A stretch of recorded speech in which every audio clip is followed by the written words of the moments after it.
Alright, so far I've done like an impressions or an overview of the Steam Deck after my first couple of weeks with the system. Then I went ahead and did a video about all the accessories that I found were actually pretty essential to having a good time with the Steam Deck, especially if you're going to be doing a lot of like file management or using it in desktop mode. But today what I want to do is finally start talking about some of the games, because I spent a lot of time playing games over the past couple of weeks. So today what I want to talk about specifically were the games that I bought just for the Steam Deck because I was excited, because obviously if you get a new system, you're going to be excited to get at least a couple of new games for it. So these are about 6 different games that I picked up for the Steam Deck right after it arrived, and I kind of broke it down into like 3 different sections. The first would be games that I thought would be kind of like graphical powerhouses, or just a really good display of what the Steam Deck was capable of. The next were a couple of games that weren't necessarily like top of mind or ones that I was super anxious to play over some of the other games that are riding on my backlog right now, but they were curious enough that I wanted to check them out. And then finally I did want to see how a couple of old games did on the system. Not necessarily retro games, although I suppose that could be a topic of some debate, but just some games that were not, modern releases, but rather these were games that came out in like the 2000s or the mid-2010s or thereabouts. So yeah, all that being said, let's just go ahead and start with some of the graphical powerhouses or games that I wanted to play to see how the system would hold up, starting with Horizon Zero Dawn. Now for Horizon Zero Dawn, it's a game that I've already played and enjoyed on the PS4. I actually did beat that game, and I will say it may be kind of sad to go ahead and pick it up again for the Steam Deck, although to be fair, I did get it on sale. I think it was like 25 bucks instead of 50 in that first week, but I know that I've got Horizon Forbidden West waiting for me. Sadly, it got shuffled to the backlog pretty much because Elden Ring shuffled everything to the backlog, including channel production. But yeah, I really wanted to see how Horizon Zero Dawn would do in the handheld form factor, and I'm happy to report that it plays really, really well. The controls I've already talked about just feel really solid on the Steam Deck to begin with, so controlling Aloy and sort of running around that world was an absolute joy. I was a little concerned about how the graphics would play out, but honestly they look really great on that screen. You don't maintain a solid 60 frames per second. I mean, maybe you can get close to it if you bump the settings down for some of the graphical effects in game, but ultimately it's smooth enough that you can have a really great time with it. So coming from the PlayStation 4 version of Horizon Zero Dawn and now playing it, ostensibly for PC in this handheld form factor, felt really good, it felt really natural, and the game performed really well. And naturally, Horizon Zero Dawn is just a really fun game in its own right, so in terms of games that you could choose to just, kind of show off your system or really see what it's capable of, I would say that it's a good pick. If you play a game that has graphics like this or has a lot of effects that are in play, you're going to drain your battery life a lot quicker, so even though I really like Horizon Zero Dawn in the handheld form factor, it's not one that you're going to be able to play for like 5 or 6 hours straight, so you'll probably want to make sure that you have like a backup battery if you want to play a game of that caliber. But if you just, want to kick around in a big open world that looks really pretty for a couple of hours, you can do a lot worse than Horizon Zero Dawn. And even though the battery life for an experience like that isn't the best, it's still pretty magical to play a world as big and expansive and historically that felt kind of locked to the PlayStation ecosystem in a handheld is pretty great. And while we're on the subject of graphically demanding games, the next game that I went for was Forza Horizon 4. Now, Forza Horizon 5 is actually a verified title on the Steam Deck, but I went for 4 because it was on sale for I think like 20 bucks instead of like a full-blown 50 or 60, and it was a game that I never really got around to finishing. Like, I don't know that I really ever had the desire to fully complete a Forza game. Really, it's just fun to just jump in, drive around in cool cars, and enjoy an experience that is not super realistic, but also not super arcadey, but kind of hits that sweet spot right in the middle, and that's what I expected from the Steam Deck version as well. However, Forza Horizon 4 is not a verified title on the Steam Deck, but I figured I'd roll the dice and see how it did, and I'm happy to report that it mostly does okay, as long as you're okay for playing for about 30 or 40 minutes. Now, to be fair, that was just my experience, right? Because at about the 30 or 40 minute mark, pretty consistently when I'm playing Forza Horizon 4 on the Steam Deck, I would find that the game would just completely lock up and I would have to force quit out of it, or in one case even reboot the entire system. But those 30 minutes were great, right? I mean, racing games typically tend to be, a great showcase of what a system's capable of graphically, but racing games really only do their best if they can maintain a pretty smooth frame rate, and it mostly does, but I definitely found some hiccups here and there, usually whenever I was racing with a lot of cars on screen at once, or if I was in areas that seemed to have like a lot of like lighting or weather effects that were currently in play.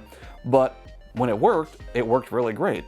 The thing is, it did not work so consistently that I wanted to leave it installed, plus the thing eats up like 80 gigabytes of drive space, so yeah, even though Forza Horizon 4 technically works on it, I can see that definitely they still need to do some work before it can be, verified and probably perform as well as Forza Horizon 5 does for people that are enjoying that right now. But yeah, it was at least functional in those like 30 to 40 minute chunks for me.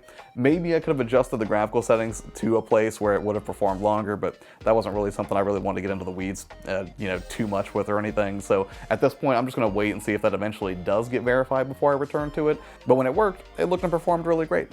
So those were the games that I chose to really see, what the system was really capable of graphically. But then beyond that, I picked up a couple of curiosities. One that I had played before and one that I had not. And the first one that I had played before was Persona 4 Golden. Now, I'd already played and beaten Persona 4 Golden a couple of years back on the Vita and had an amazing time with it. It's a super fun game, and it's gorgeous to boot with just like a hyper vivid color palette, which is, I guess, kind of standard practice for the Persona games anyways. But I knew it had been ported to the PC, but I really never had any inclination to play it because, again, I'd already beaten it. If I wanted to play it, I could just go, jump on the Vita, right? But I did want to see how it would perform, and I will say that it performed really well, but with one caveat: I had to load up a Proton experimental build in order for it to run properly. Now when I say run properly, like, the gameplay and everything was working fine when I played it.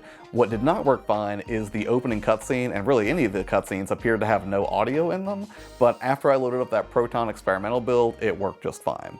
So if you're looking to play a great JRPG, I would definitely recommend Persona 4 Golden. It's an amazing game, but if you're going to play it on the Steam Deck, considering it is an unverified title, it does work, albeit with that small fix that you have to do first, which you can look up a guide on that, or I'll drop a link below that kind of explains it.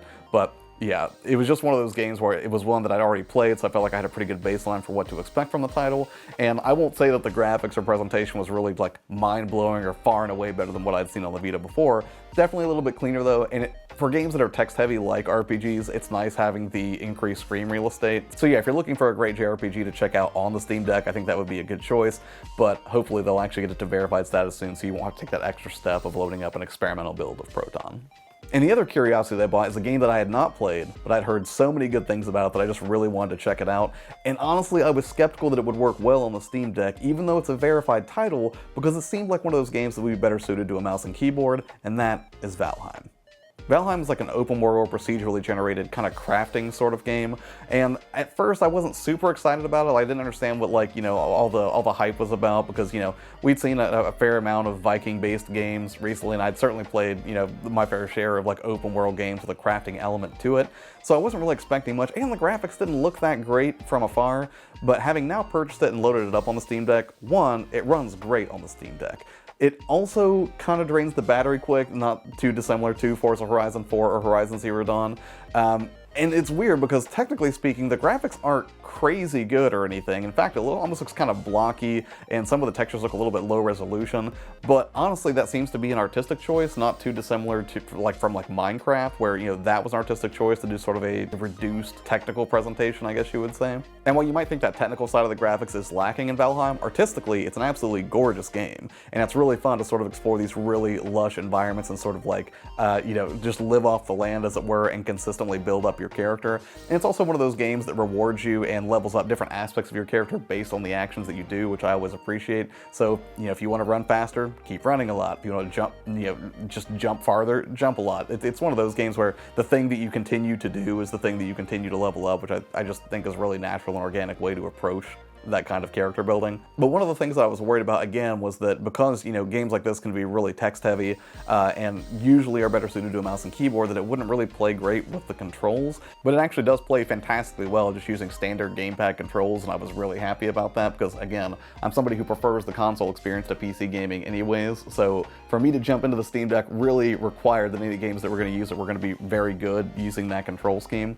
And I'm happy to say that Valheim delivers exactly that. And even though I'm still early, I've only played it for I think about three or 4 hours at this point, it definitely is hitting all the right notes for me. Like, it's really fun to have a character and just slowly figure out a way that you can survive in this world and indeed thrive as you start going up against some of the bigger bosses and then unlocking higher levels of crafting to build more interesting things. So yeah, I expect I'm going to be spending a lot of time with Valheim, and I'm happy to say I had a consistent frame rate, and even though it drains the battery pretty quickly, it's a gorgeous game and it works really well in the handheld format. And finally, even though I really liked exploring more graphical powerhouses like Forza or Horizon Zero Dawn, or the curiosities like Persona and Valheim, I did want to check out a couple of older games. And the two that I chose are games that I actually have played before. The first one would be Dead Space. Now, Dead Space is a game that came out in like 2009, so it's getting a little bit long in the tooth, and I expected that it would maintain a really solid frame rate, and it does. And on top of that, because the graphics aren't so intensive like some of those other titles that I mentioned, it actually can be played for anywhere from like 4 to 6 hours, at least if I can believe the battery readout information from the performance tab on the Steam Deck. And generally speaking, I just think horror games work really well in the handheld format anyways, because it's a more intimate horror experience, right? Whenever you're playing on a TV in a darkened room, like, yes, that's great, and obviously a bigger display is going to be better for those jump scares, I guess. But there's also something to be said for like playing in a darkened room, or like playing before bed, playing a spooky game where almost all of your peripheral vision just becomes non-existent as you focus in on a handheld. And Dead Space, even though, again, it's getting a little bit old at this point, still brings scares really well. I know that not everybody loves jump scares, but at the same time, they do a good job of maintaining atmospheric dread throughout, and it's a game that I've just always had a soft spot for. And I'm happy to see that it plays perfectly well on the Steam Deck, so if you're looking for a spooky game to play, again, one that's slightly older and you want to play for an extended period, I think Dead Space is a good candidate. And it's not going to break the bank either, because I think I got it for $4.99 on sale, and I think even full price, it's only like $10 at this point. So if you've never played Dead Space before, now might be a good time to check it out, especially considering they're doing a full remake of this game that I could not be more excited for. And finally, the last older game that I picked up also didn't break the bank. I think it was like $2.99 to get this, and that would be Geometry Wars.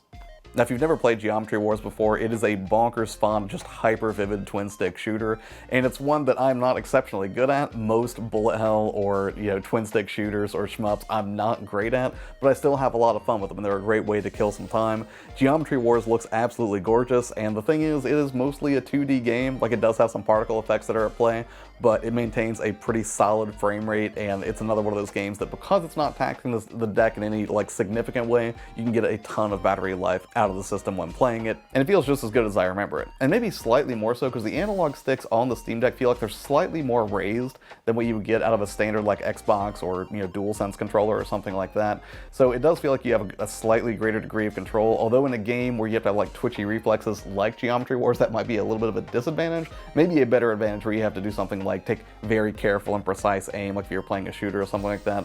But nonetheless, that aside, Geometry Wars still feels great. It's still a great game years later, and it is a verified title for the deck.